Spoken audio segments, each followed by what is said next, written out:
Bab 525. Meskipun Wira dan Dian termasuk dekat, mereka masih tetap mematuhi etiket dan belum melewati batasan itu.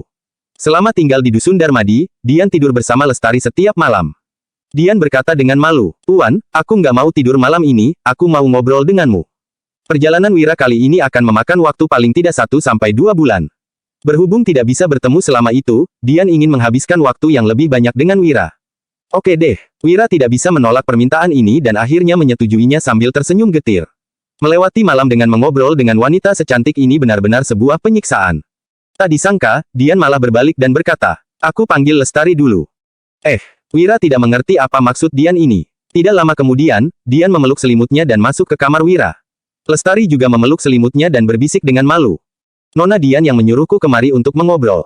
Lebih ramai kalau banyak orang." Wira pun tertawa kemudian, mereka menyusun 3 selimut di atas tempat tidur Wira duduk di tengah, sedangkan kedua wanita itu duduk di kiri dan kanan Wira. Setelah itu, mereka mulai mengobrol mengenai berbagai macam masalah dalam manajemen di Dusun Darmadi. Berhubung sudah berulang kali membahas tentang masalah-masalah itu, topik ini pun selesai dibicarakan dalam sekejap, kamar menjadi hening, lalu Lestari dan Dian saling menatap dengan malu tanpa mengatakan apa-apa. "Kem, gimana kalau aku menceritakan sebuah kisah pada kalian?" Setelah kedua wanita cantik itu mengangguk, Wira pun mulai bercerita tentang pengabdi setan. Begitu mendengar cerita mengenai satu keluarga yang dihantui setelah ibu mereka meninggal akibat penyakit yang tidak diketahui, Lestari langsung berteriak dan melemparkan diri ke pelukan Wira. Dia berkata dengan gemetar, "Kak Wira, jangan lanjut lagi. Mengerikan banget." Di sisi lain, Dian juga terlihat pucat dan gemetar, dia pun mencengkeram lengan Wira dengan kuat. Apanya yang mengerikan? Cuma cerita hantu, kan?" Keesokan paginya, sebaris kereta kuda yang panjang sudah bersiap-siap di depan gerbang Dusun Darmadi. Ada banyak penduduk dusun yang bergegas datang dan berbaris di kedua sisi jalan untuk mengantar kepergian Wira. Ada juga yang memberi pesan pada anak-anak mereka yang mengikuti Wira pergi dalam perjalanan kali ini. Wira berdiri di paling depan. Di belakangnya, ada Dian yang terlihat seperti biasa dan Lestari yang terlihat agak tersipu.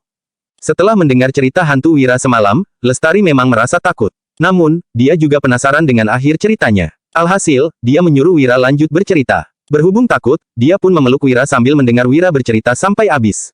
Kemudian, dia juga tertidur sampai pagi sambil memeluk Wira. Setelah bangun, dia buru-buru mandi dan mengganti pakaian, lalu keluar dari rumah untuk mengantar kepergian Wira. Wira menguap, lalu melirik ke arah 30 kereta kuda dan 100 orang bawahannya sambil memikirkan masalah semalam. Dia sangat menyesal karena sudah menceritakan cerita hantu pada kedua wanita itu. Mereka merasa takut, tapi juga penasaran pada akhir ceritanya. Alhasil, kedua wanita itu mencengkeramnya begitu erat semalaman. Untung saja imannya kuat. Namun, dia tetap merasa sangat lelah karena tidak bisa tidur semalaman. Dalam perjalanan ke kota provinsi kali ini, Wira bukan hanya ingin menjemput Wulan, tetapi juga menjual gula putih, sabun, pedang treksa, dan kaca.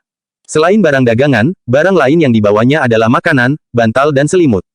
Obat-obatan, serta senjata. Orang yang mengikutinya adalah 30 prajurit tua pasukan Zirah Hitam, 30 prajurit tua yang sudah pensiun, 40 anggota tim pengawal, dan Junaidi. Jarak 250 km sangatlah jauh.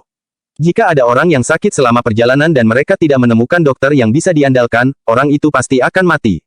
Setelah semua personel sudah lengkap, Putro pun datang dengan diikuti Pramana dan Fabrian yang membawa tas perjalanan. Wira pun menatap kedua orang itu dengan heran.